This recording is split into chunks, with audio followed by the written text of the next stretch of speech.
and everyone. Welcome to the Man of Thought, aka the Villain of Truth, aka the Black Panther of Nigeria.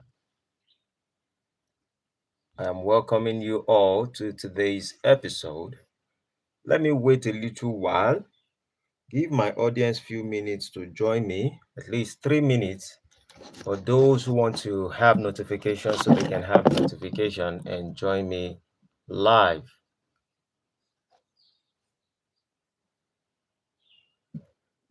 Oops. Good morning. Today, our subject is very simple and complicated at the same time. We're going to be discussing about sexuality, prosperity through marriage and sexuality. It's not something that most religious people count on, but it's something that we would have to look at because it is important. And I'm going to be looking at it through the religious perspective and through the cultural or African perspective, even to the Western perspective in a certain area. Let me give out some minutes while I wait for people to join me live before I dive into today's subject. Happy Sunday to you all. Oh, trust me, I'm not making a video from the other area where I used to, simply because of few reasons. I didn't go to that particular location. I feel like staying home today to have this conversation with my people. So welcome everyone to the Man of Thought, aka the Villain of Truth, aka the Black Panther of Nigeria. Yeah. Today is another Sunday where people are making decisions to head to the church. Most people will get saved when they go to church. Most people will get blessed when they go to church. Most people will go compete and show their best clothes while they go to church. All kinds of things go. But on today's episode, we are talking about prosperity through marriage or through sexuality. Before we proceed, please, I would like those of us who are joining me live should please give the algorithm some like. This is so to notify other members that I am live right now. Please let me see some likes. Help me to help myself. Oh, la mansicapa.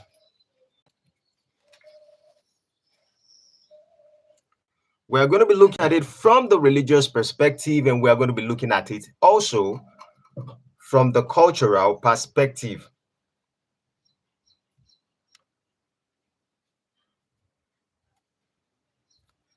Let me receive some likes before we dive into today's subject.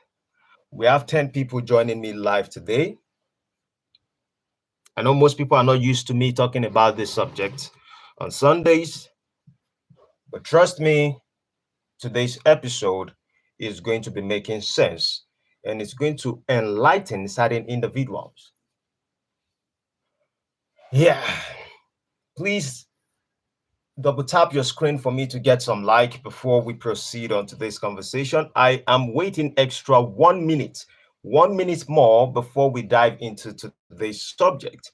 But please, before then, I would appreciate you if you can double tap your screen and let me see some like. Church and your pastor ask you to clap for Jesus, clap for the Lord, you are going to clap. I am your social media pastor. Speaking both from the religious perspective and speaking from the traditional and cultural perspective. So when I ask you to please double tap your screen and let me see some likes, please, you need to do that to help me. That is my own way of having offering. I'm not asking you for tithes. I'm not asking you for offering. I'm not asking you for money. I am asking that you double tap your screen at least to notify others who would be interested in the subject. So please, I await you. Let me see at least 5 likes. We have over 33 people joining me live. Let me receive at least 5 likes, and I will say, oh, my people are ready. Because sometimes certain people will just be random and they'll be going through live, scrolling through live, and you're like, who are these people? Who are these people? Let me see who is this. Let me see who is this. I have certain individuals who are my people, part of my audience. And I would love to know that you that are joining me, you are willing to be part of my audience, at least to listen to part of the things I have to say. And if what I say does not resonate with your mind, then you can proceed. But trust me, I know it's definitely going to be useful to everyone. At least if you are up to the age of 20 and above, I know today's conversation has something to do with you. So please double tap your screen. Let me see some like so we can proceed. Trust me, every Sunday when I request for like and I did not receive the like, I would be waiting for you. Sunday is no time for anyone to be in a hurry except you are on the way driving to your church.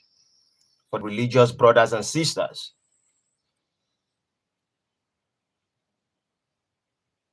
So please let me see some likes.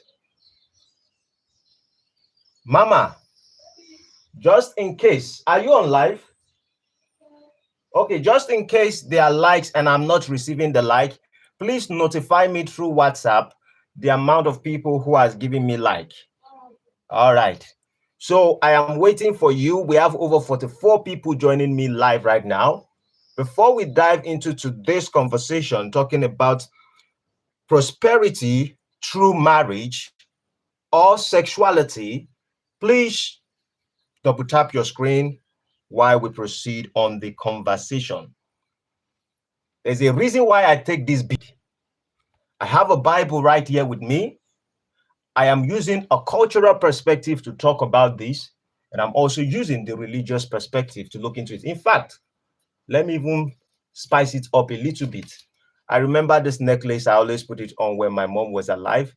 Every single time I'm going through challenges in my life, I always wear this necklace. So this is for the religious side. Maliko Sundaya. So we are mixing culture and religion today. I have seen one like. Please let me have few for us to proceed on today's conversation. And trust me, I'm standing. So don't let me lose energy. Canary King, greetings. Today, I'm not on the mountain where I always stand to preach the gospel, the whole gospel. Is that a rosary? Yes, for sure. This is a rosary. This is a rosary. I have had this particular rosary now is over 9 years, 9 years plus. So we are spicing up today's conversation through the idea of religion and through the idea of culture. But before we proceed, I'm asking our audience, those who are joining, to double tap their screen so we can see some likes to notify others who are just scrolling past their phone that, the man of thought is now live, aka the villain of truth, aka the Black Panther of Nigeria. So I have only received one like and we have over 65 people joining me live. What is happening to the fingers of the remaining one of us? Please do it. In this our service, we don't request for offering. We don't request for tithes. So the best you could do is to show some support. Double tap your screen. I'm waiting. We have 2. Thank you very much.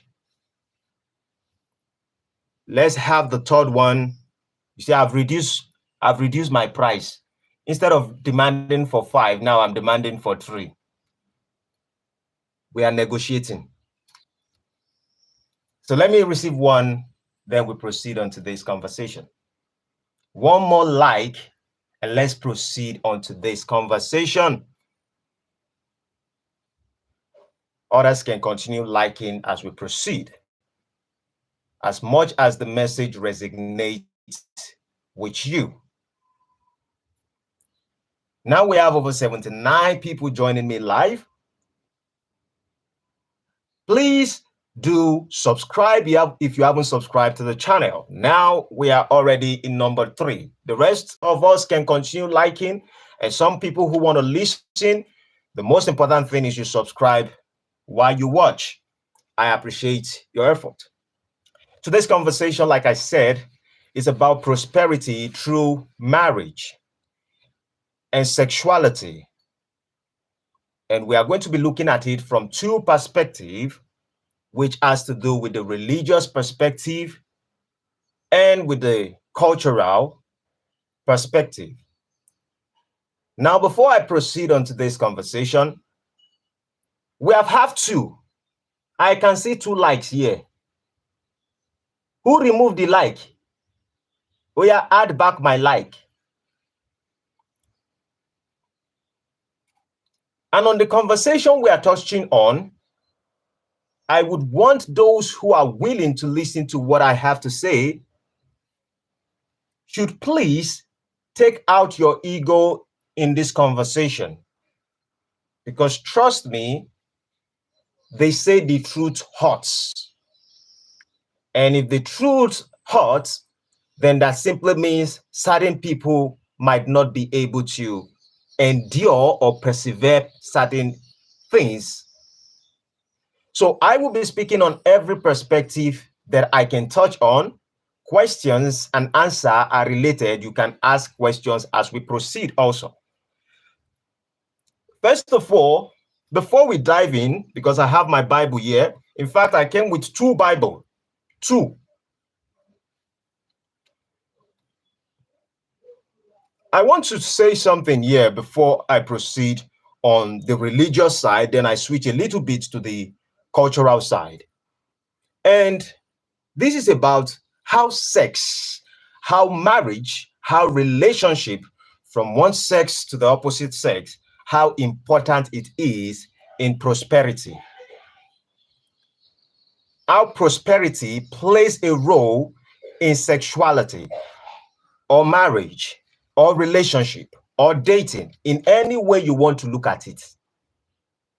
But first of all, what you need to be very aware of, what kind of Bible? I have King James Version.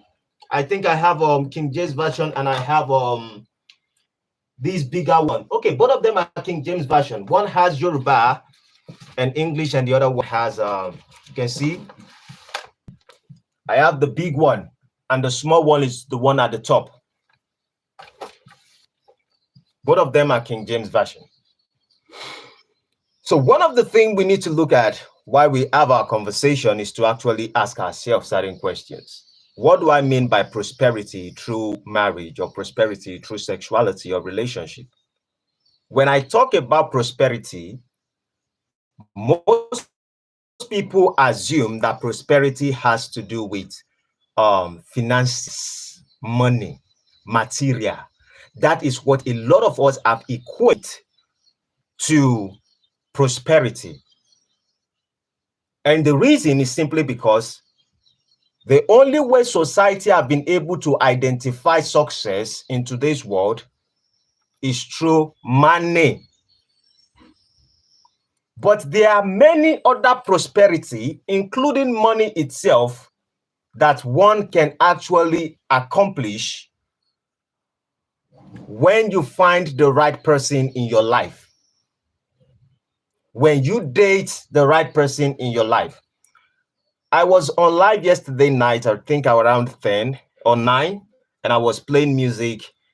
And the live video is there where I danced with my family, my son. My daughter was actually asleep, and we were dancing and we were celebrating. It was a live video.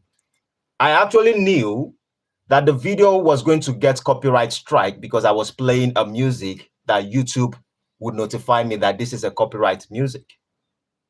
But it was just a celebration of my family. Now, I tell people something that I am wealthy. I do not classify myself as a rich man, but I classify myself as a wealthy person. And what does it mean to be wealthy? To be wealthy simply means that you have everything necessary in your life. You are not struggling for anything in your life. It doesn't mean you are not having challenges, but you have everything that you need in life. When it comes to peaceful marriage or peaceful relationship, I have it. When it comes to blessed children, I have it. When it comes to having a house, I have it. When it comes to having a home, I have it. When it comes to having the peace of mind, I have it. When it comes to having good relationship with people, I have it. When it comes to the idea of having the right attitude in terms of when things are not going my way, I have it. Now, why am I saying that these things are available, and why do I classify all these things to wealth? I classify them to wealth because even health is also part of these things. So finances, I have all the necessary things I need to feed myself and to take care of myself. My struggle at this junction should be, okay, who are the people I want to help? But I can say this for a fact. This wouldn't have been possible if I had made the wrong choice of the woman I choose in my life. And some people will say, they play. When did you just get married that you think that your life is going smoothly? Well, I will say this. An 8-year-old marriage is still a childish marriage. Trust me, it is still a childish marriage. But due to the culture and the traditions where we came from, marriage is seen to last for at least 50 years, according to African culture. When I look into the Western culture, and I made some research, they say an average marriage is supposed to last at least, or most times, 20 years. And I ask myself a question. If in the Western culture, they say that marriage is supposed to last 20 years, I'm like, what is the purpose of the marriage? Because if it's supposed to last 20 years, and that is the highest way they use in viewing it, that at least a successful marriage should be at least up to 20 years. Please, you can Google it. You can verify all this conversation I'm having. And that doesn't mean that there are no people who have long-term marriage or who have been successful in marriage and the rest of it. But I'm saying there's an ideology that has prompted to this. Why? It is simply because people easily get fed up of themselves, of the other partner. Then the question is, how committed are these people in the relationship? This is not to make any judgment. I am saying that when I begin my life, or the amount of people I have known with myself, when we want to build relationship, we are not looking at the moment. We are not looking at 5 years. In fact, if I'm building a relationship with you and I know that relationship is going to last for 5 years or 2 years or 10 years, no matter the amount of funds you are willing to give to me, I am not willing to participate in that relationship. And there's a reason for it. There is more prosperity when you have people that you can have a long-term relationship and blessings with. There are a lot of us right now, when we sit back and we ask ourselves, what has been our memory in the past? Trust me, I remember this particular statement that they say, when people come into your life, they are either there to teach you something or they are there to bless you. I understand that aspect. But what I'm saying is this, A lot of us know within ourselves how many relationships we have damaged in the past. And then we have moved forward and we say it's our life. We are okay by the destruction of the marriage simply using the excuse that I did not know, even when you knew. Excusez-moi. But when it comes to the idea of relationship, one of the things that have been missing today is the idea that relationship was basically a spiritual thing. In fact, a lot of us today, we feel that relationship is just relationship. It's about understanding. You understand yourself till you misunderstand yourself. You put yourself together and you say, she's beautiful. Our chemistry matched together. In the culture of Africa, in a plan that they call Ile-Ife, we have a prophet that they call Odua. Odua was one of the people who initiated the word Ifa.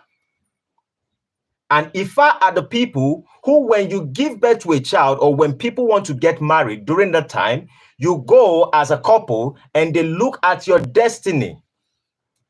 And they say, will the destiny of this person match with the destiny of this particular woman? In your world, in the Western culture, they call them astrologers. In our place, we call them Ifa.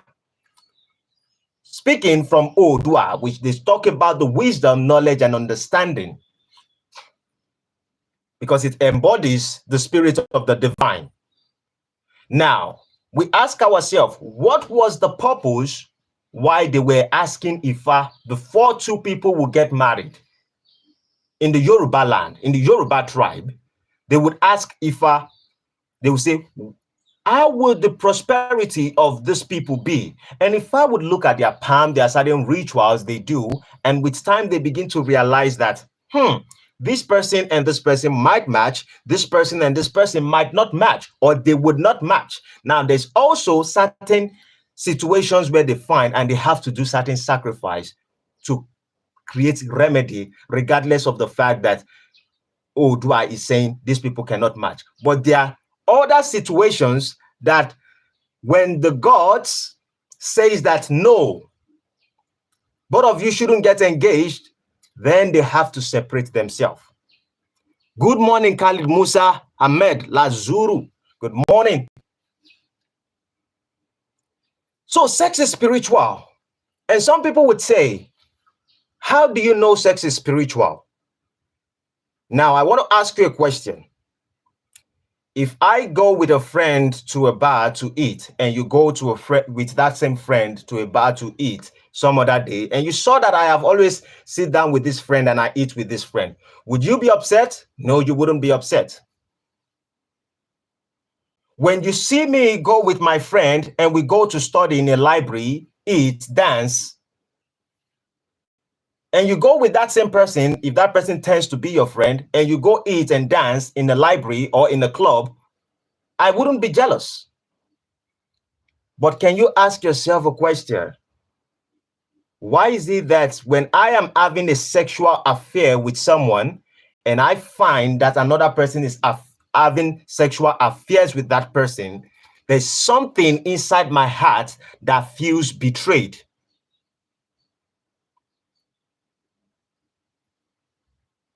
Because subconsciously, a lot of us have forgotten who we are consciously. And so we say that she cheats. What you are actually looking at in the spiritual realm is she broke the covenant. What you're looking at with the man, when you catch a man or when you see a man cheating or a man who have been having sexual affairs with you, having sexual affairs with a stranger, you feel psychologically, spiritually, instinctively that you are betrayed. That itself, if that itself have not opened your eyes to know that, oh, sex is spiritual. And some people would say, it doesn't matter. He broke my heart. He didn't break your heart. It broke covenants. Because when you are having sexual affair with the person, you both are making a spiritual covenant. And because you're making a spiritual covenant, even if you haven't told the person, I love you, even if the person hasn't proposed to you, even if both of you have not done your traditional or marriage, for the fact that you both have been having sex constantly, that is like both of you are renewing a spiritual covenant. The moment you find him or her having sexual affairs with another person, something inside of you feel betrayed. Something inside of you feel betrayed. Now, what does it bring? It simply means I would no more be dedicated in the journey between me and this person. And some people don't even know that that's what they are saying instinctively. If you say, I can move on, even if you have sex with 1,000 people, I don't care. What you are saying instinctively is, I am no more willing to be dedicated to move the same journey with you because the covenant we have has been broken by you. Am I making sense? I know some of you will say no. Wait, are you spiritual? Some of you might not know. Are you religious? I will be coming to the religious people. And then we will go into the culture. So you feel betrayed. Let us take some time and we ask ourselves, why do you feel betrayed? I have explained to you, first of all, that it's simply because you feel there's a covenant, there's a spiritual covenant that has been broken by the other person. Now, moving forward from that, we ask ourselves, why is it that relationship has become an issue in today's world? Hey, the Bible said a lot. Culture said a lot. And we will listen to a lot. Manistiloto. Oh, welcome. Please be one of the people who are going to add up the likes. Thank you very much.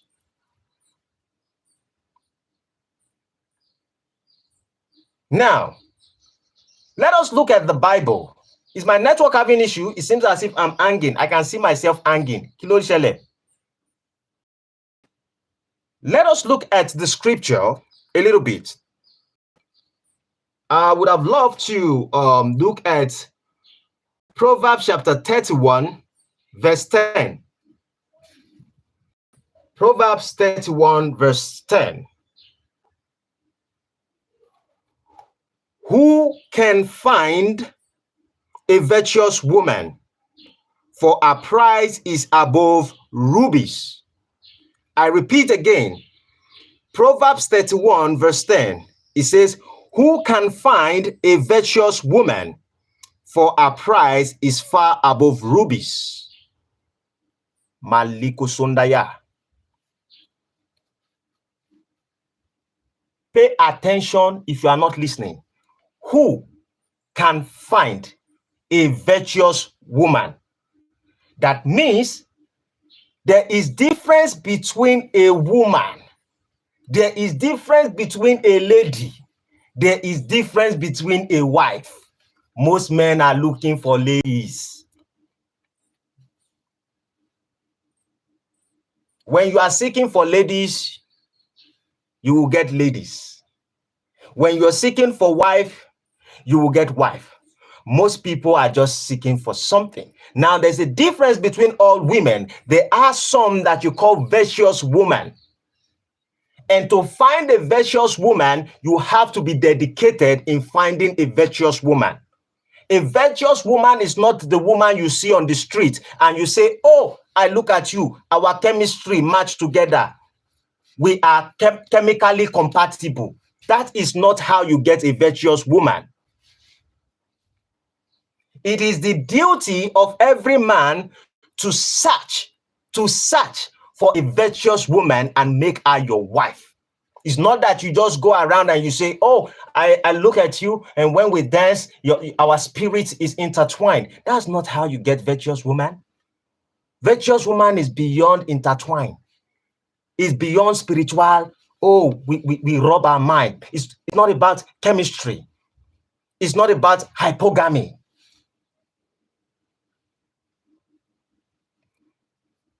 And some men will tell you that they are looking for a virtuous woman, but the moment they see a prostitute, they jump on her. Whip. Most men will say, I'm looking for a good wife, but once they see a girl that has, what do they call it? Is it figure eight? Once they see a woman that comprises of figure eight, they clamor. Whip. When they see a girl with BBL, they jump on her. Whip. You are finding a virtuous woman, because it says that who can find? That means not everyone can find. When the Bible says who can find a virtuous woman, that simply means not everyone can find. It is a question. So for you to be able to be that person that can answer that question, you have to be dedicated for that mission.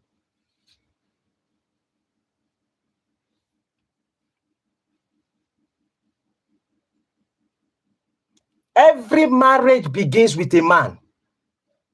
Every relationship begins with a man. But the question is, what is a virtuous woman? Let us go back and now ask ourselves, what is a virtuous woman? A virtuous woman is very simple to define. A virtuous woman is that woman who has been raised properly by her parents, by the society, by our culture and traditions. A virtuous woman is a woman who knows her importance, who knows the value of her life, and who knows exactly where she is actually going. A virtuous woman is also one who has character. Character. Character is the biggest thing that defines a virtuous woman.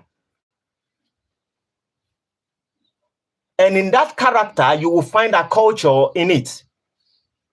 In that character, you will find a traditions in it. In that character, you will find a religious belief in it. In the character, you will find a spirituality in it. The moment the character has been destroyed, you got nothing. And then you hear a word. She belongs to the street.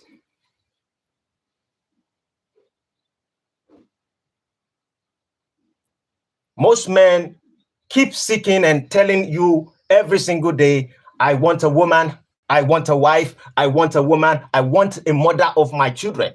You are seeking for these things. You are claiming this is what you want. But at the end of the day, you are not dedicated for looking for that kind of woman. All you're seeking for is the one that is either Asian, BBL, what do they call them? Puerto Ricans, whatever entices your brain. You are using your delusion of your sexuality to look for a virtuous woman. No, it doesn't work. You don't find a a virtuous woman through sexuality or through your genitalias. Genitalias is not what you use to find a virtuous woman. You have to find a virtuous woman through being spiritual, and you have to be seeking for the value of a woman who also understands her value.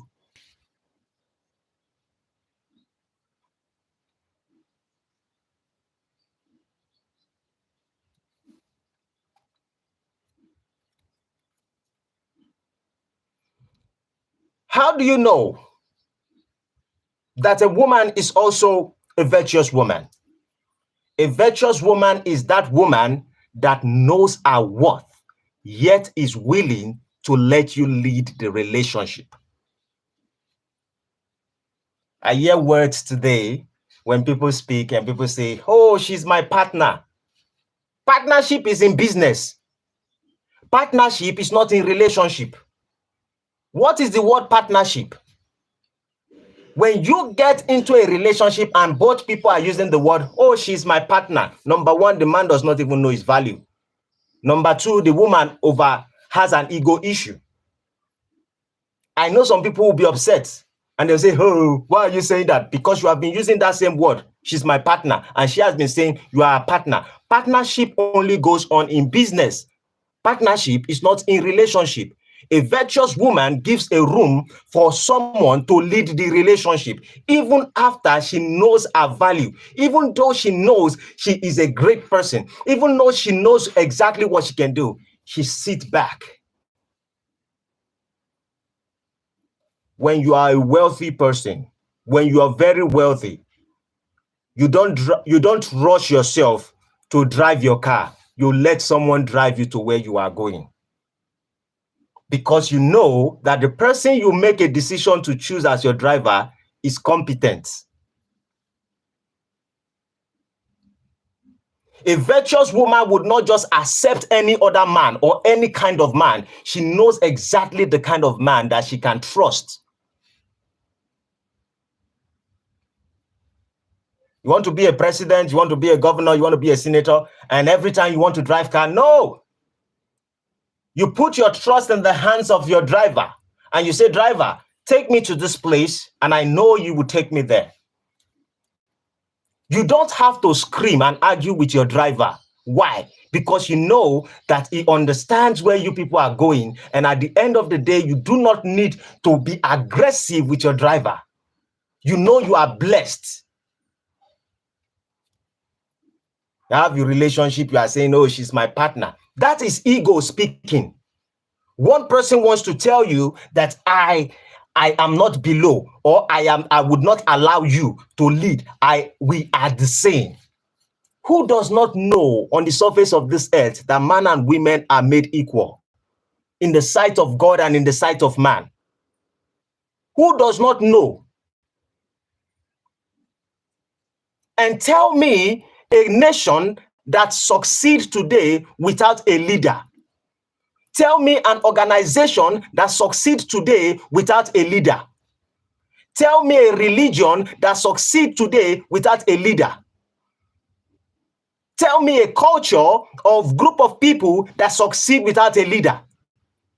Tell me a village that succeeds without a king.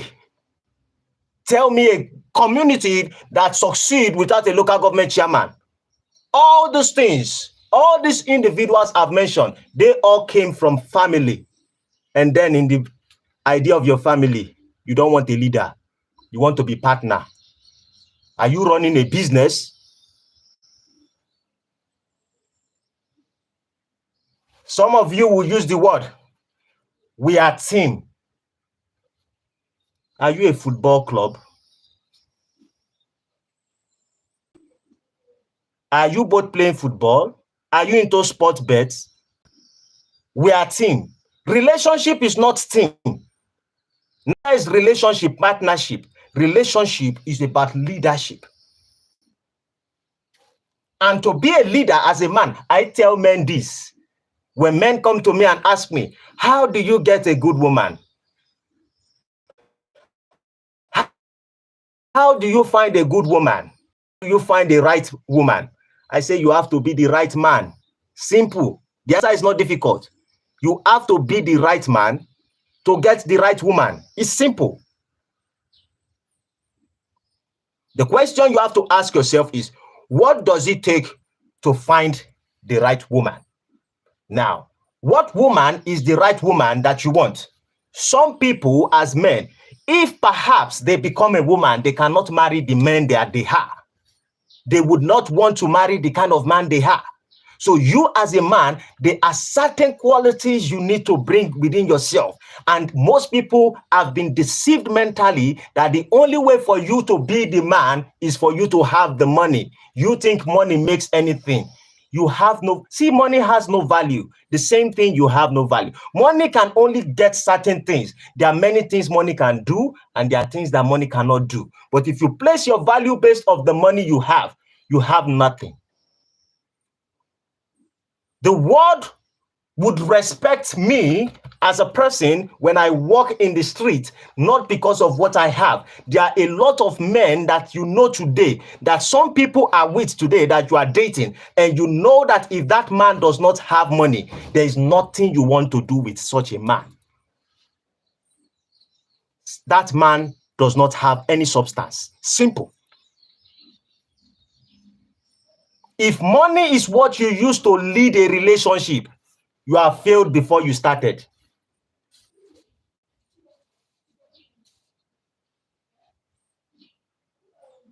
As a man, you ask yourself, if I want a woman to be submissive to me, if I want a woman to be respectful to me, some of you say, I want a woman who is submissive and respectful. I want a woman who is submissive and respectful. And then I ask you a question. Do your friends respect you? Do your colleagues in your workforce, do they respect you? Do your boss who pays your salary, does he respect you? Do the church that you go worship, do they respect you? Nobody respects you, but you want one woman to respect you. Because of what? Because you are a man.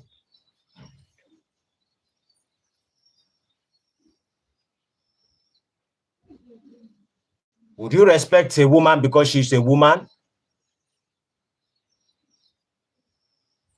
Would you respect your boss because he says he's a boss? Or because he has earned being your boss? He has provided a platform for you to be able to flourish. All right, bye. Pray for me when you get to church. Tell Jesus that I am doing his work here too. Yeah, bye-bye. It's that simple. If your friends are not respecting you, if your colleagues are not respecting you, if your place of work, they are not respecting you, if everywhere you are, people are not showing you respect, not because of the money you have, but they truly respect you because of your personality, that shows you are not the right man. Which woman wants to be submissive to a man that no one respects?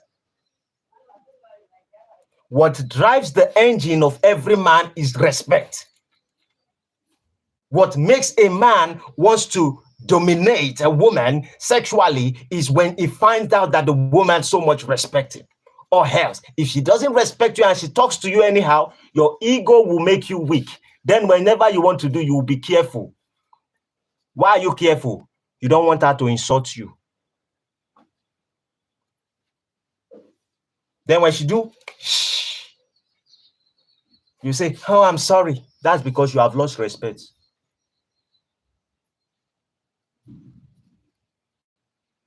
So you have to be that man that actually have respect in your life, that is being respected and valued by every other person. Then you will find a woman that will be submissive and respectful to you. And then the question is this: you are going to move around and say, okay, the world already respects me. Everyone around me respect me. I'm not saying the whole world bow to you. I'm saying majority of the people in your life do respect you.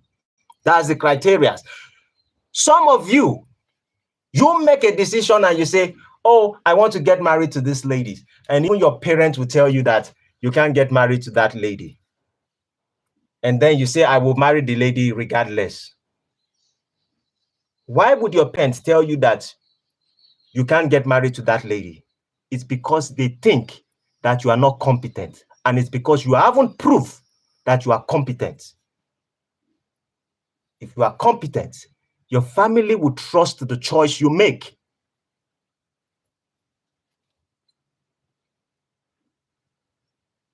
They know you're doing well. They know you know how to make the right decision in your life. But when you bring a woman to your family and your family are even telling you that, I don't think that girl is good for you, it simply means they are telling you that, I don't think you know what you are doing. And then you go ahead and you marry the woman and you expect the woman to respect you. Why would she respect you when your family, where you came from, you grew up as a man, yet they don't respect you? You've lost it. You see, you have failed before you start. Before you venture into the marriage, you have already lost respect. Your family disrespect you and then you want the woman to bow for you. These are many things that most men are not looking for or they are not looking at. Some people, the reason why they are not being respected is how they carry themselves. Some people is because they don't know, in the name of I want to be happy and joyful, you don't have control over your addictions. Some of them say, I just like friends that are playing with me. I just want to be laughing every single time. And your friend will insult you and you laugh. Like a maniac. Everyone will insult you. You say, ha, ha, ha, ha. It's a joke. And then when your woman insults you, then you say, do you know I'm the man? I'm the man of the house. You're a baboon. That's how baboons do. You have to control respect in everything you do. Respect does not mean you have to be a politician, or you have to be a senator, or you have to be a governor, or you have to be a president. You can control regardless of the position you find yourself. Some people have the mentality of a servant, and then you want to be married to one. You can be a servant, yet you can be respected. Joseph in the Bible was a servant, and Potiphar trusted him and put everything in his hands because of how he carried himself, not just because of the blessings that he brings to the home or they find favor through him. He carries himself regardless of where he finds himself. Anywhere you find yourself, when this stupid organization they call Arkview Investment, when they went to lay false allegation and I find myself in jail, and the police, you know, our law enforcement in Africa, in Nigeria, yeah, they are corrupt. When they took me to jail, I am one of the most respected person in prison. This is not bragging. I made a decision the day I stepped my foot in jail. I said I would never argue with anybody. I say if I engage with you, I am diminishing my value. No matter what you say, if the words does not bring a respectful conversation, I'm not going to engage. It didn't take time. A lot of people begin to realize, and when they begin to realize, they all begin to comply. Thank you very much, JT Coin Rings. Thank you. Before I came on live, I actually checked your program when you were live also. Thank you very much. I appreciate the support. So I made a decision not to engage with the people in jail. I decided that the kind of conversation I would have must be a respectful conversation. In fact, the cell I found myself, people were always battling themselves. When they see me, they don't want to battle. I would not abuse them. I would not fight them. I would just stay and keep looking at them. And when I look at them, they come, I would tell them certain things. Thank you, sir.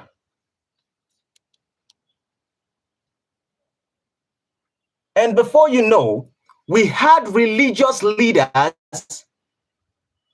in jail, pastors, afars, and the rest of it. We have all those people in jail.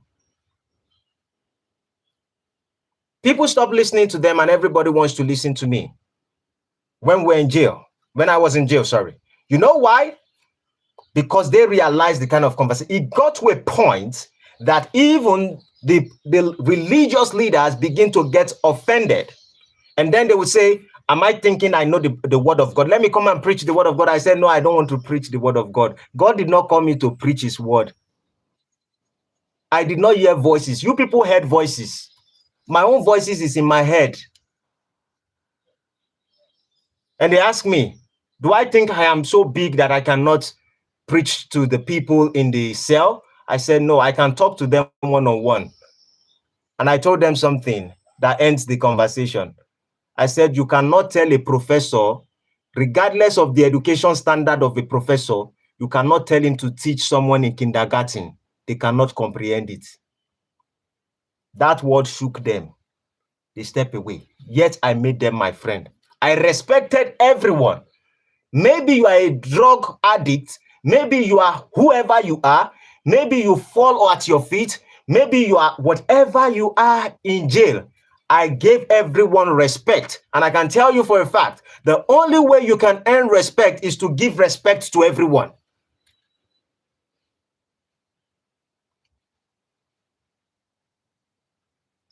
When you respect people, people are forced to give you the respect.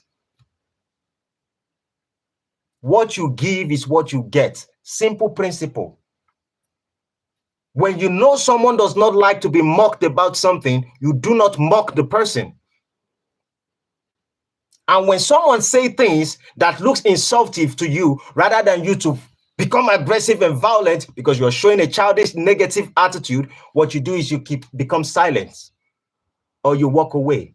Silence is my own best answer. And then trust me, without saying anything, people can come back to their senses. Sometimes when people say things you don't like, you say, no, why are you talking to me like this? Do you know who I am? Who are you? Are you not just with flesh and blood like every other person? We try to add more things to ourselves and we are nothing.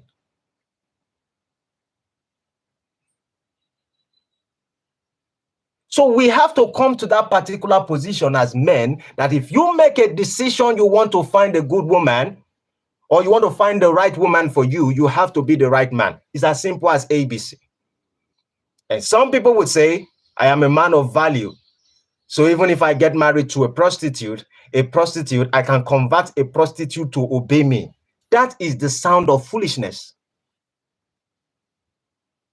So if you truly have value for yourself, why would you think that you can turn an harlot? Why do you think your reputation and your value needs for you to convert a prostitute? Look at that mentality. It does not even add up. It does not even align together. And I say these things. Wise people also act foolish at times. Don't lean on your own understanding. The idea is for you to reflect enough, and most people do not reflect. To find the right woman, you have to be the right man. Simple. When you find the right woman, but first of all, you are the right man, you know exactly the woman that is compatible for your life. You know, the moment you want to find a virtuous woman, you understand clearly in your subconscious that it is beyond the physical appearance. Not the woman who did BB hell.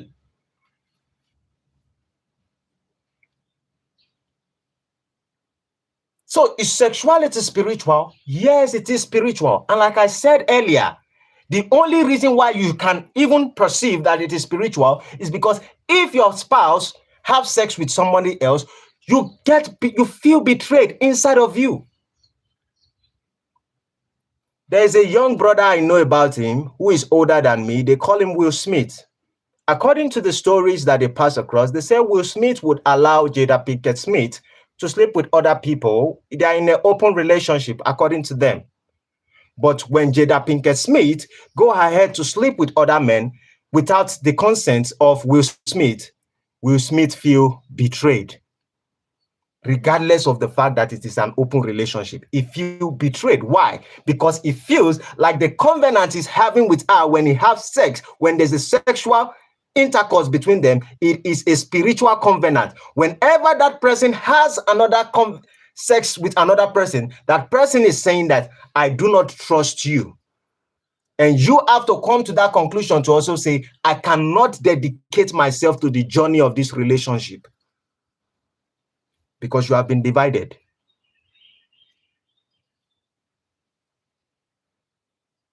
Maliko Sondaya.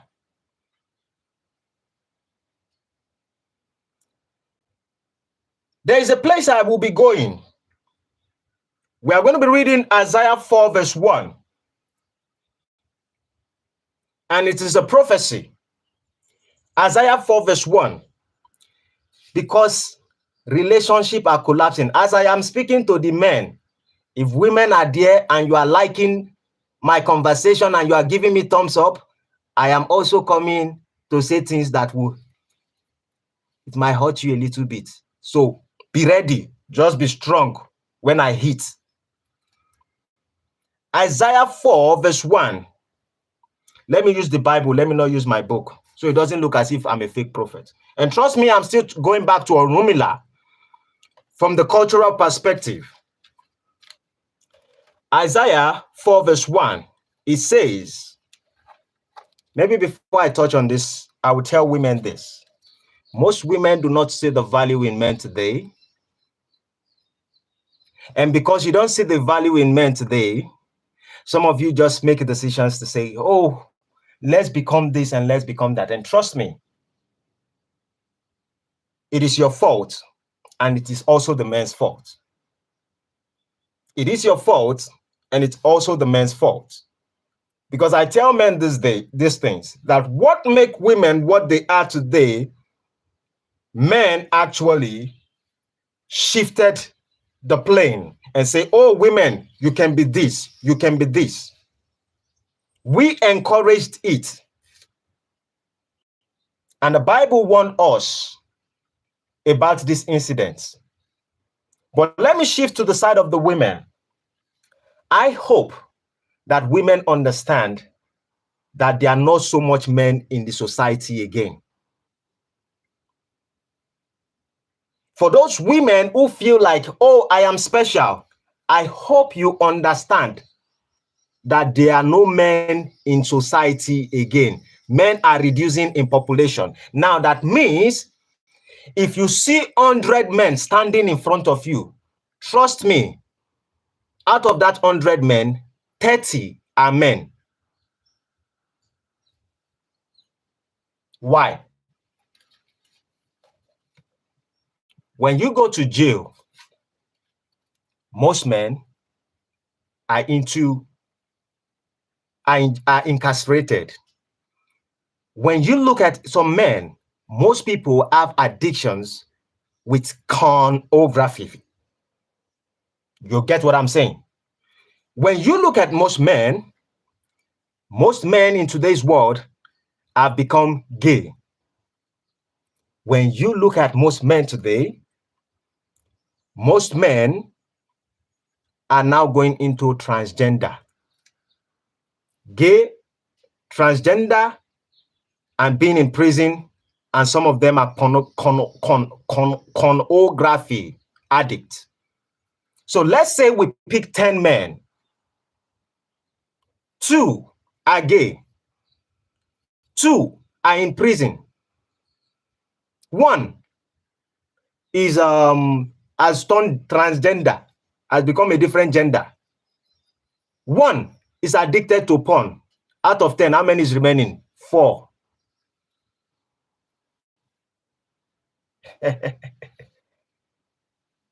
You might be seeing many men walking on the street, and you think because they are putting on suit and tie, you think you are seeing men. Majority of them are not men. No. Most of them have been converted. They are not men. And you see, before today, Isaiah has already seen it. And he said something about it. Isaiah 4, verse 1. Listen carefully. Here's what Isaiah 4, verse 1 says. It says, and in that day, 7 women shall take hold of 1 man. No wonder some people are having threesome. Saying, we will eat our own bread and wear our own apparel. Only let us be called by thy name to take away our reproach.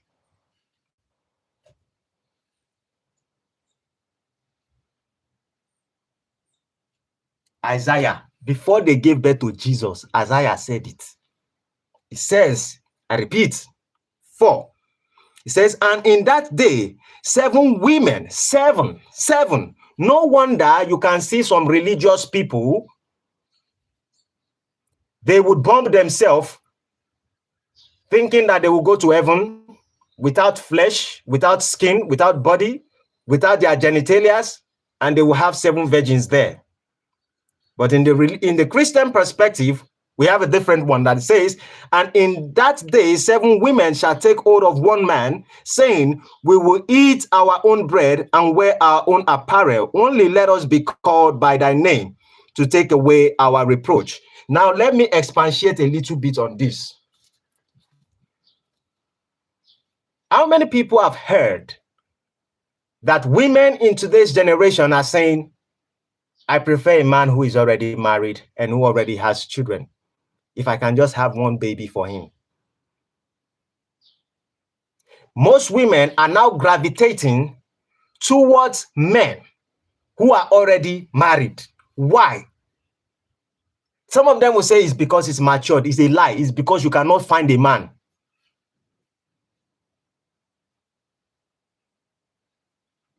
If you can find a new man for you, a man that can be dedicated to you, a man that is your own man, you say no, it's because you are looking the one with the ring who is already married. He has experience. He's more matured.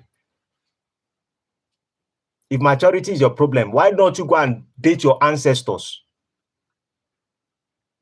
Why not go and date an 80-year-old man when you are 25? You are looking for the man around 35, 40. You know why? Men are scarce. And some of you, as men are going through their pain, you are going through your pain. Most of the pain we are going through is self-inflicted pain. Ego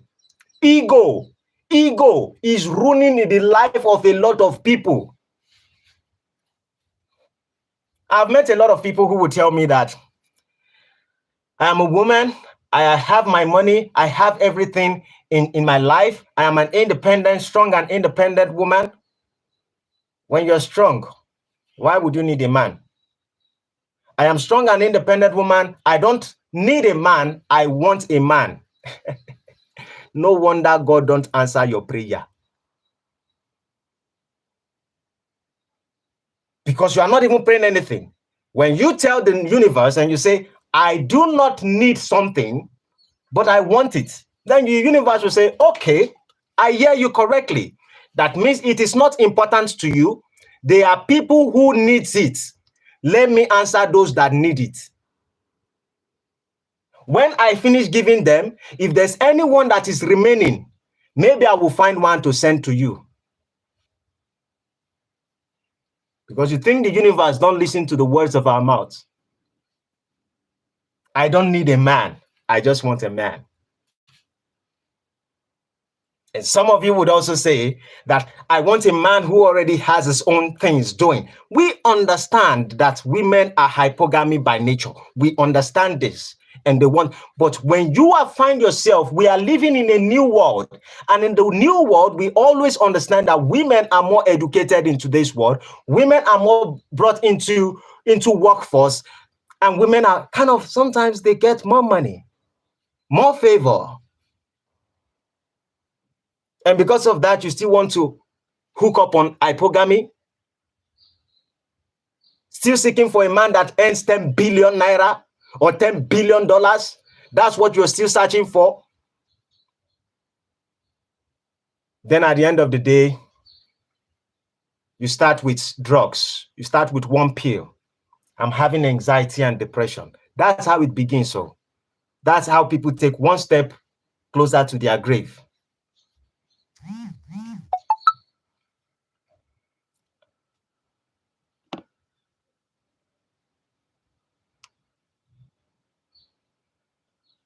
Someone asked a question. Zenitsu says, you can be a good and principled man married to a well-brought-up woman in Nigeria and still be cheated on.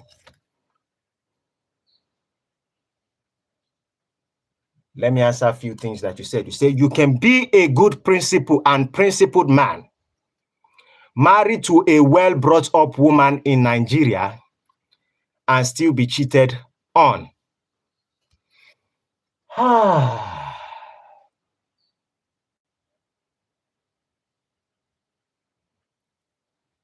When you talk about marriage, you are not talking about perfection.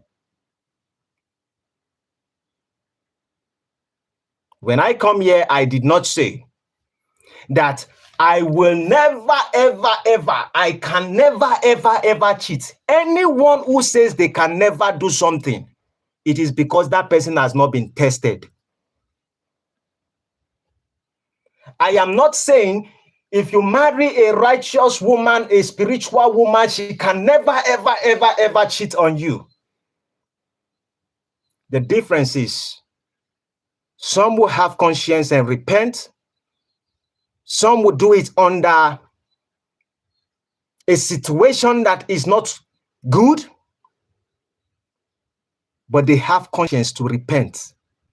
Some people, they take it as practice. They take it as hobby. Cheating is in their DNA. Once they see their husband going, they run and they go have sex. When they see their husband coming, they move to this place, they have sex here, they have sex here. I'm not saying there's no possibility. Don't get me wrong. When Potiphar's wife was tempting Joseph, Joseph had to flee. But trust me, when you have a virtuous woman will not bring another man to your house to even come and stay. It is more or less like a principle she already know. That doesn't still mean that there's no possibility on the surface of this earth. We are humans. The problem is that some of us are conducive in the sin, and we wonder why our life is not going towards the right direction. So you might ask another question. If there is a possibility that someone can cheat,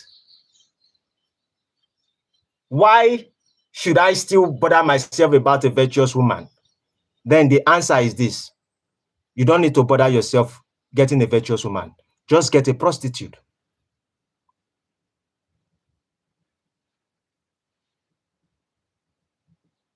Just get a prostitute. Don't bother yourself. The same life you're doing. Don't look for a woman that is a wife that becomes a mother. Don't look for that. Just go to Alot and say, I want baby mama. Those are the people you speak to and they drink alcohol, and when you speak to them, they shout, and before you know, they break bottle on your head. Those are the ones that take you to court for alimony, for divorce, to collect everything you have worked for when you are not finding a virtuous woman. A virtuous woman will not separate herself from you, and the thing she's thinking is how to crumble your life.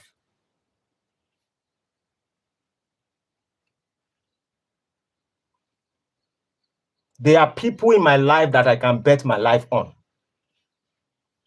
I may die betting my life on them, but I am still sure I can bet my life on them. One of them is my sister. One of them is my wife. Now, let me say one thing about my wife. If you tell me that there's an issue going on and my wife insults somebody because of misunderstanding, I can bet my life on it that my wife would never insult. I didn't say cheat now. I didn't say cheat. I say I can bet my life that my wife would never insult someone, or my wife would never aggressively fight anyone, or my wife would never, or you would hear that my wife attacks somebody. It is impossible. The same thing with my sister. I can bet my life on my sister that she would never be the one to cause trouble. The same thing with my wife. She would never violently attack someone. She would never be aggressive. She would never, first of all, insult anyone. If you insult her, no matter how grievous your insult is, she would walk away. Those are part of the attributes you begin to see. When you compile them with other things, then you will say this is a virtuous woman. You don't just see a girl and you say, oh, she's a virtuous woman. I hope you're getting it. Now, for those ladies I was talking about, like I said earlier, men are not available as you are thinking, and the result is reflecting itself in society. And some of you who are saying, I do not need a man, but I want a man, you are confused. Why would you want something that you don't need? That shows you don't even have the ability to be able to comprehend your own thoughts. It means you are a wasteful person. It shows you are not competent to be a wife in the first place. If you are so wealthy, get married to your money. I have been in marriage for 2 straight years. 2 straight years. I have a house, I have few things. I was so broke, capital letter broke, B-R-O-K-E. For 2 years, my wife was the one taking good care of me and the children. No single person on the surface of this earth knew. Trust me, if other women does it for 2 months, when she wants to give me food, she will kneel down to give me the food. There's an African culture, Odua, in the African culture has a principle why you date even a younger woman. I will still go back to that particular space. For 2 good years, she was taking good care of me. Everything was bad. Our father, our own biological father, none of our sister, none of our best friend, she ever said anything to. When I tell her I don't want this person, yeah, she listens to it. She didn't say, oh, because now you are broke, I would not listen to you.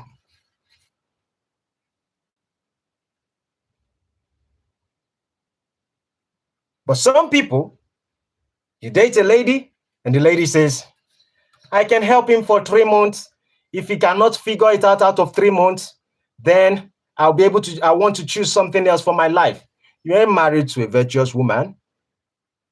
You are married to a woman that is dating you because of situation, money. I need a man. I don't want a man. You won't get a man. Men go through challenges in their life.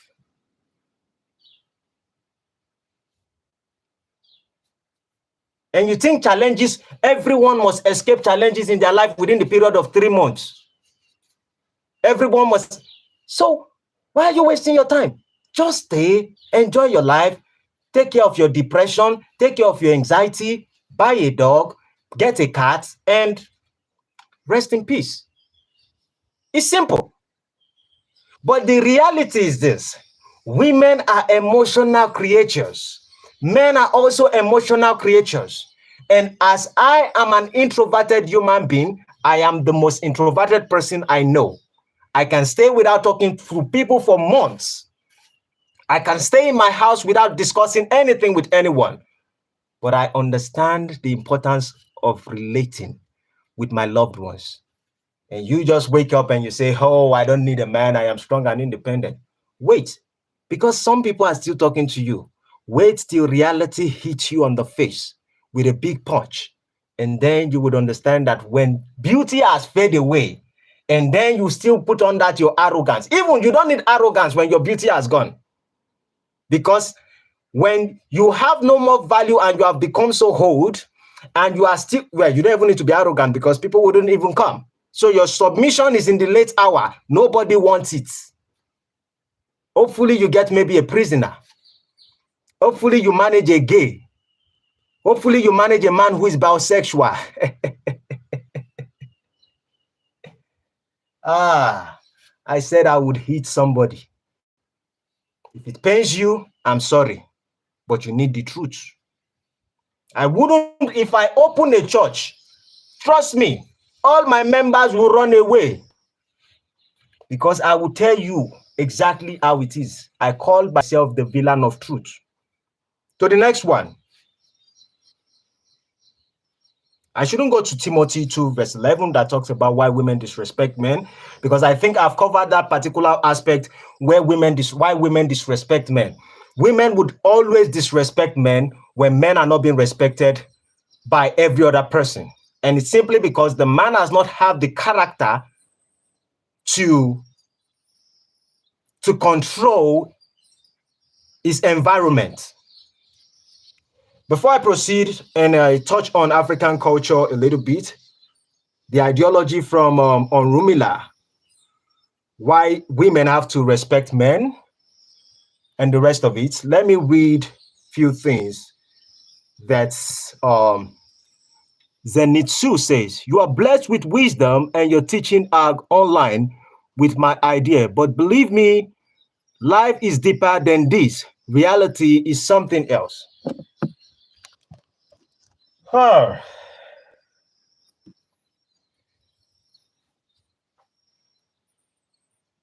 There's wisdom, there's spirituality, there's reality, and I am not disputing any of it. I am not saying that there are no situations where people would make mistake. I am saying if we are deliberate in the things we do, if we are deliberate with the steps we take, we don't necessarily have to have all the answers to life, but we can get a higher percentage.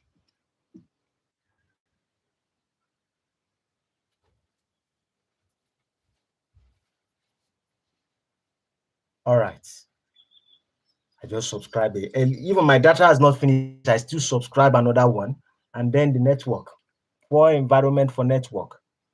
Now, let me say this, brother Zenitsu or sister Zenitsu.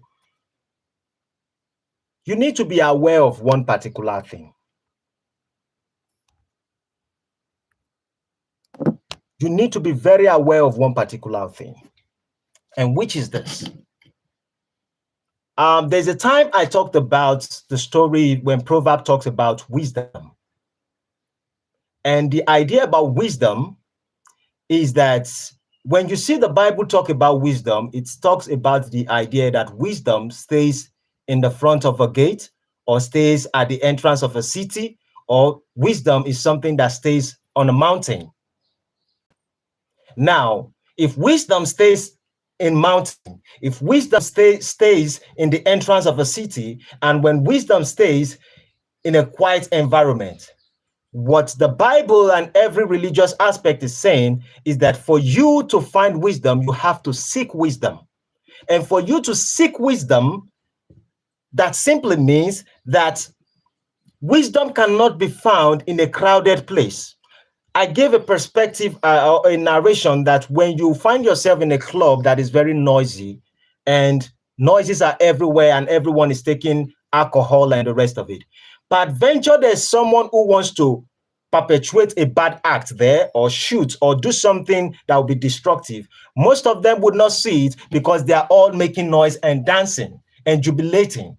But one who is far away, who can see it, would be able to understand what is about to go on, even without certain incidents playing. And this is why you see footballers, when they play in the soccers, when they are playing football, you realize that the coach is always outside, because those who are playing, regardless of how tactical, how skillful they are, they can't see a lot of things. The coach outside can see a lot. So for you to be wise, you have to step back and reflect. And when you begin to reflect, you can see things for what they are. The only problem is this: who will hold the man that is foolish to make the decisions for himself? Now, if one person decides to make a foolish decision, who would you blame for the foolish decisions that they make? Life is not that complicated. Humans make life complicated. Look at animals and look at human beings. Tell us what is the difference. They eat, we eat. They reprocreate, we reprocreate. They sleep, we sleep. They play, we play. They die, we die. The difference is just the ability of consciousness that we can have. Marriage is not for everybody. Is it not better if you know you are not competent enough to handle marriage, that you do not have the qualities to be a married person, than for you to get married and at the end of the day you lose a lot of your resources to the wrong woman?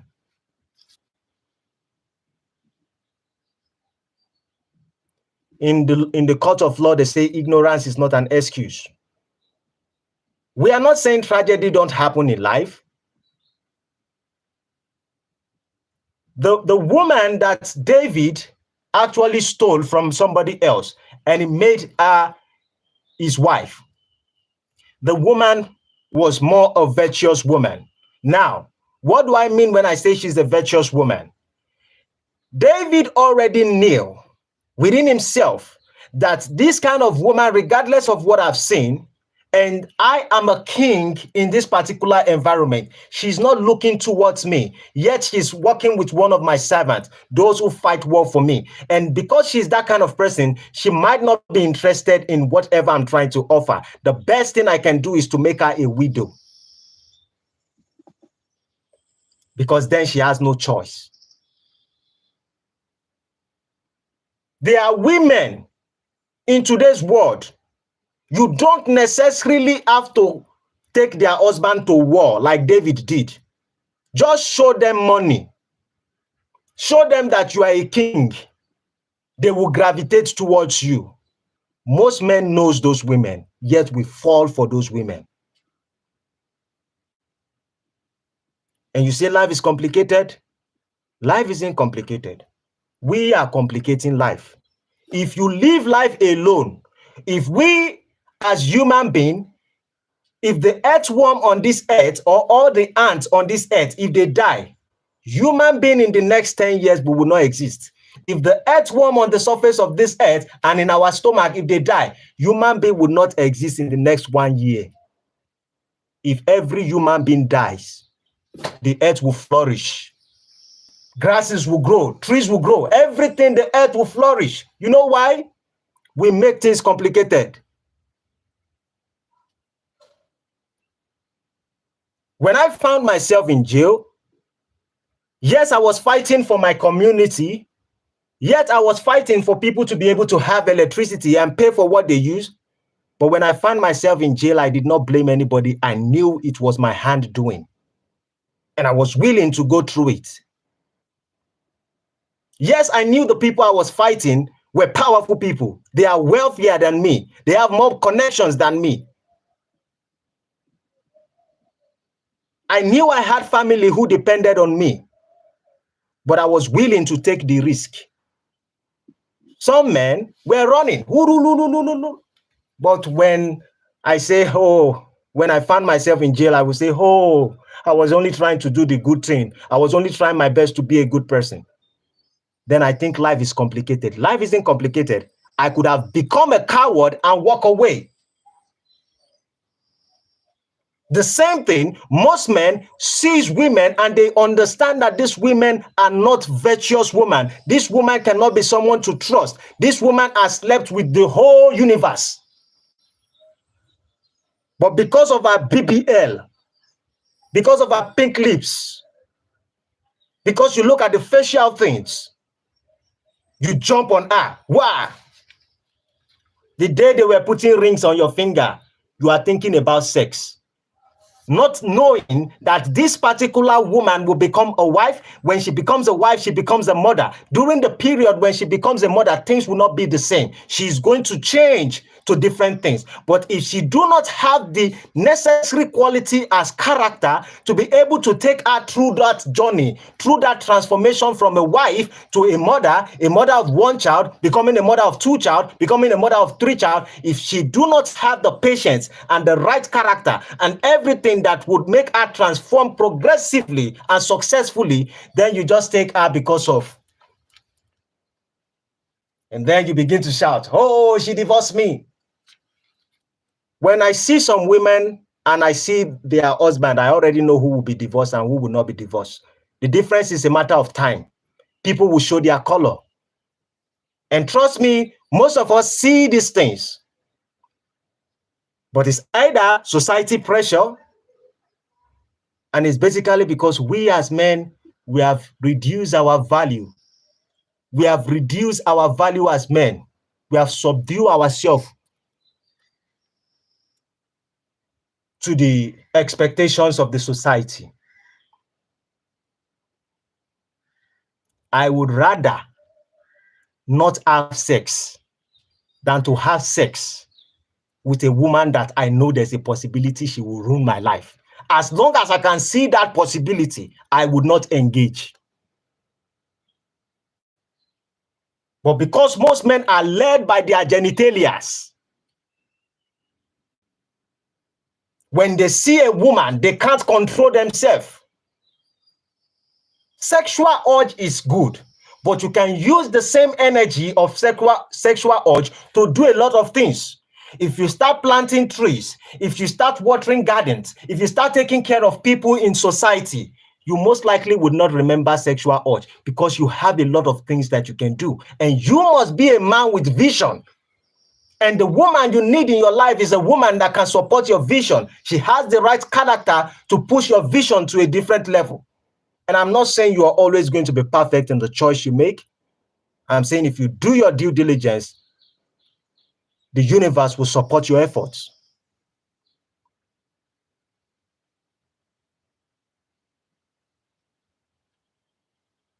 Wisdom is not difficult. How many people are willing to go after wisdom? No wonder a lot of people love motivational speakers. Because motivational speakers will just tell you, yes, she broke your heart. You can step away from it. You are valuable. You know your worth. Your life is precious. Move forward. Stay strong. Stand on your feet. Attention. And see, the next women will rush after you. Just get your money. That is a lie. You will fall again. How many times are you willing to fall in life to know when to make the right choice? You fall the first time, you say it is tragedy. You fall the second time, you say situation. You fall the third time, you say this. And when somebody speaks, you say, oh, maybe you are just looking at it from this perspective. I am looking at it from the perspective. The universe has a principle. God is a principle that aligns man with nature. When we align ourselves with nature, things move in the right direction. When we disalign ourselves with nature, there's trouble and chaos. Where is that passage of Bible safe? Let me even look at it for it.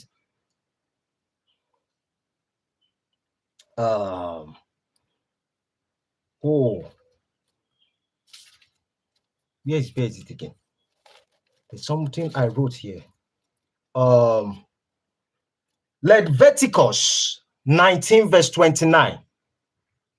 Leviticus 19 verse 29. It says, open your ears and read it. Leviticus, long time ago.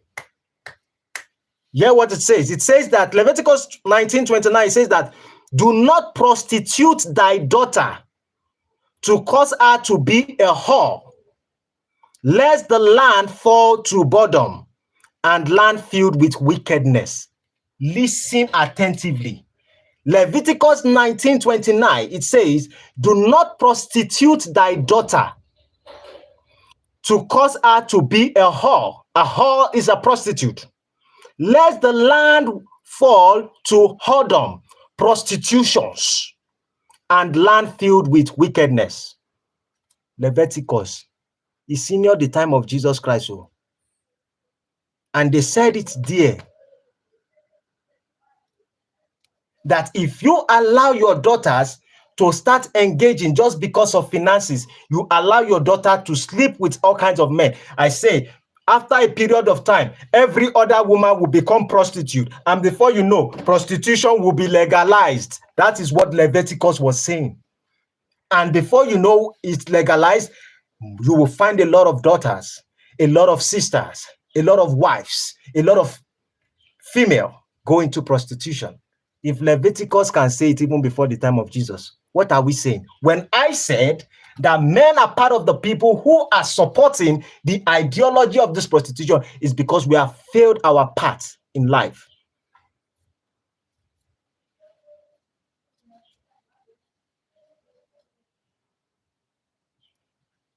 Yes, just like Nigeria, just like Western culture, just like Africa, just like Asian,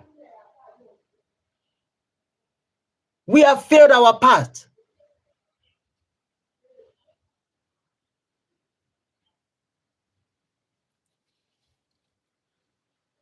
Any other thing, if my daughter, if my son, if they become irresponsible in life, who is responsible for what they become? Am I not the parent? The Bible says, train your child in the way he should grow, and when he grow, he would not depart himself from it. Train your child in the way you should grow, and when he grow, he would not depart from it. He didn't say give your child to the government. Let the government raise your child, and when he grow, he wouldn't depart. And regardless, they are not departing. So when a child comes home, a 5-year-old, a 13-year-old child says, Dad, I don't think I am a man anymore. I want to become a woman. Why?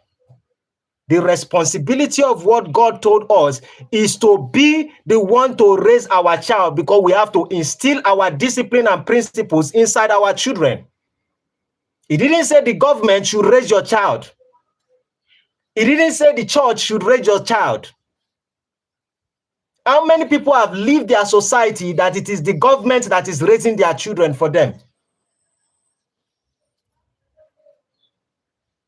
There is a responsibility as a man. There's a responsibility as a woman. There's a responsibility as a wife. And there's a responsibility as a husband. There's a responsibility as a father. And there's a responsibility as a mother to make sure that you harmonize and put your principle in your children.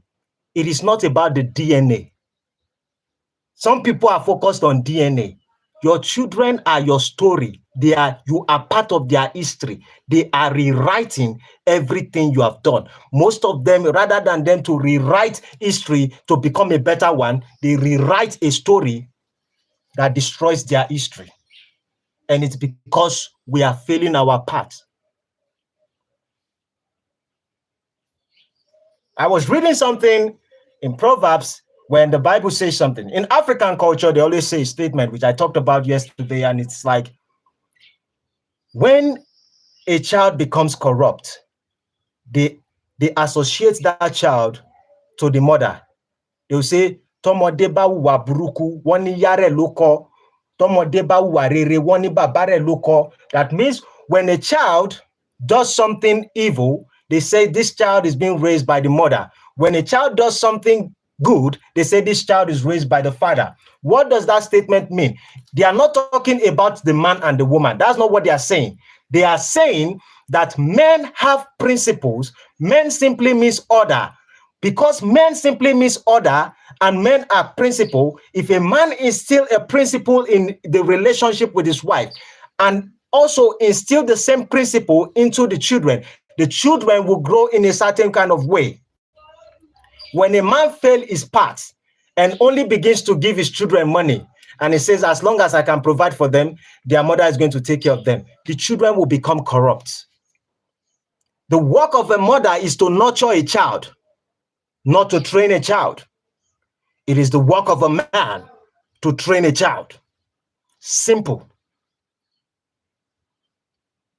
After my dad died, if it wasn't the grace of God and the people I associated my life with, I could have been a cultist long time ago. This guy that is speaking to you would have been 6 feet under the ground long time ago. I would have been dead. I have no reason to be scared of my mom. My sisters were scared of my mom. My mom was like a masquerade to them. For me as a son, when my mom slaps me, bah, I'm like, what's this? I see great hands that slap me. I see great punches that punch me. I respect those punches. You think your slap can do me anything? You're a woman. I'm a man. I'm getting stronger every single day. If I had made a decision to be a corrupt boy, to be a bad son, there's nothing she could do about it. But it was, I tell you this, I was 5 years old and 6 years old when I saw my dad stood in darkness. I was 5 years old and 6 years old when I saw my dad stood in front of military people. There was a Saturday during the time in Nigeria where there's military regime at Badagry. On Saturdays during that time, there's what we call environmental. So people are not supposed to go out until 12 in the noon. We were in our compound and there were other houses there who were living in 2-bedroom, room and parlor self-contained. I saw women.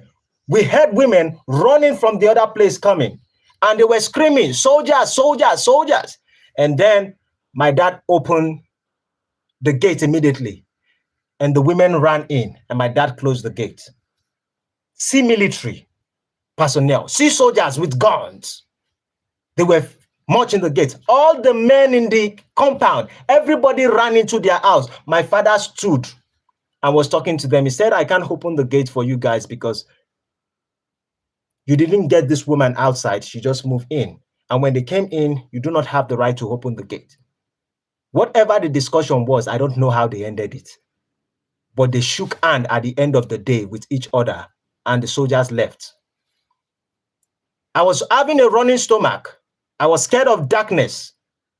My dad took me out one midnight. Everywhere was dark. I looked at this man. I was around 5 years old, and I'm like, how can this man be so strong without being scared? I said, wow, I want to be like this man. Then he did one thing. Sometimes when I come back from school, my dad would take my stockings, my socks, my uniform, and he's going to wash it. My dad was wealthy at that particular time. We have gotten another house. We have other properties. But my dad would take my uniform and he's going to wash it. You know what I learned from it as I grew up?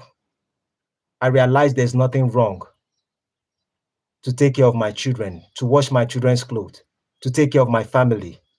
It is not just the responsibility of a woman. I realized there's no reason to be scared. I only looked at the reason why he died earlier, maybe because of friends and the rest. Those are the things I say, oh, I will avoid. JT Coin says fathers are important. Absolutely. The society is failing today simply because of the absence of father, and fathers have given their power to the government, and government has taken over.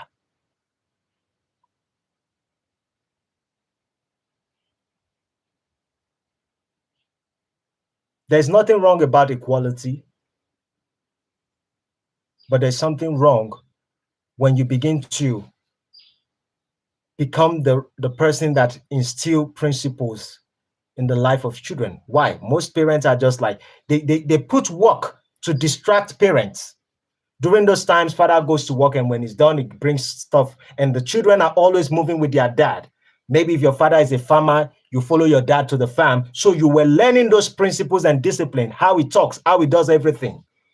But one way what they had to do is, because of industrial stuff, men start working, women start working, the home is empty and the children are alone. The government comes, take your children, and your children spend 10 hours in school or 8 hours in school, and the parents are not there. What do you think they are teaching your children? Tell me, let us ask ourselves, if we are in the position of government and we want to have more power, what other tactics are we going to use?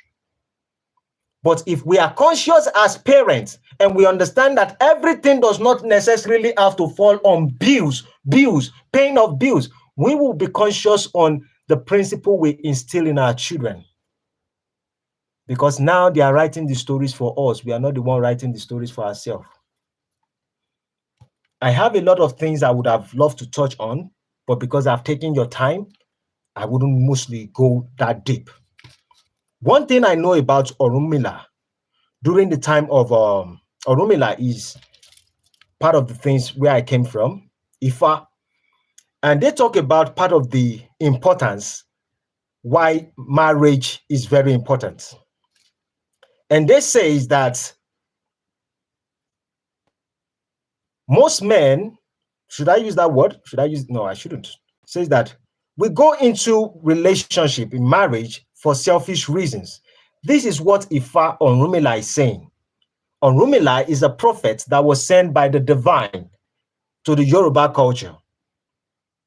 It says that we go into marriage most times. The reason why they were asking him a question and they say, why are there failures in marriage in that time society? Because it was coming gradually during that time. And he says it's because we go into marriage for selfish reasons. And trust me, if you're selfish, for you to get a selfish person to associate themselves with you ain't gonna be difficult.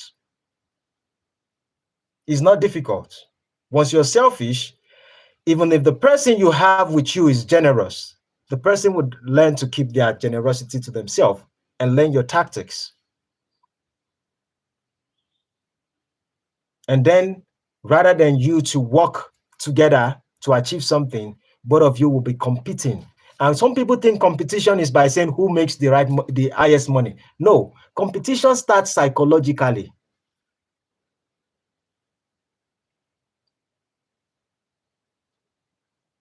In a nutshell, I have many passages of the Bible I would have loved to go in, but I have answered few questions. Later in the noontime, I most likely might share some stuff. But before I go, I would let women understand this particular statement. Women, it's your turn. And with this, we are going to be rounding up. Some women always say this statement that they like men who are aggressive, sexually aggressive. Before I tell you that story of sexually aggressive men, I want you to understand one thing again. If you read the religious scripts from the work of David, there's a son of David who was falling for his sister. In fact, he fell sick because he loved his sister. He wants to just have experience with his sister. He had to pretend at some point after he asked inquiry from his friend, and his friend gave him advice to pretend that he's falling sick, that his sister, cousin sister, should bring food for him. And when he brought food, thank you so much, Jet a Coin. Thank you very much.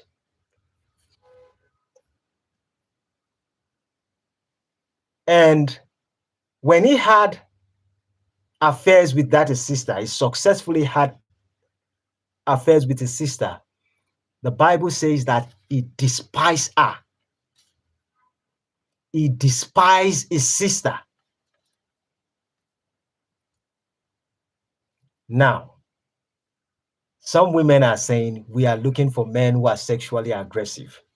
You see, a woman who is always seeking for a man who is sexually aggressive. Some of you think that a sexually aggressive person is actually being sexually aggressive because it desires you so much. Get this straight. Sometimes, most times, it's because it despises you so much.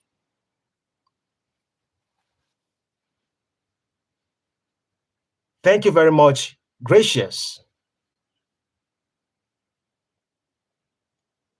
Sometimes, most times, sexually aggressive men are sexually aggressive because they despise you, not because they like you. You are feeling on top of the world. He is saying that, you this person, you will never find any other man. You will subdue to me. That is what he's saying subconsciously. He is doing everything possible to make sure that you always bow to him because he doesn't have any strength again. The only strength he has is his sexuality. He's creating a subconscious trauma in your head. So whenever you find yourself with another man, even if the man is responsible, even if the man can take good care of you, you would always say there is a man who have traumatized me sexually. That is the man I want to go and meet.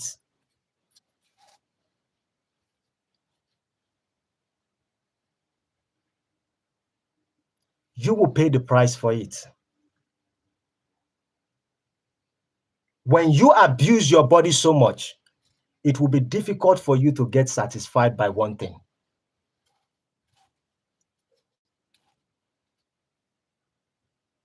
Please get it into your mentality.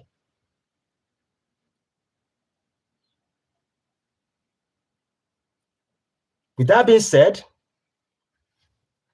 I hope I've been able to convince and not to confuse you that there's a prosperity to marriage, there's a prosperity to relationship if we are conscious and aware and we become spiritually inclined. I didn't say religiously inclined. Religious is an institution for spirituality. Culture is also an institution for people, but you can also use culture to learn more about spirituality.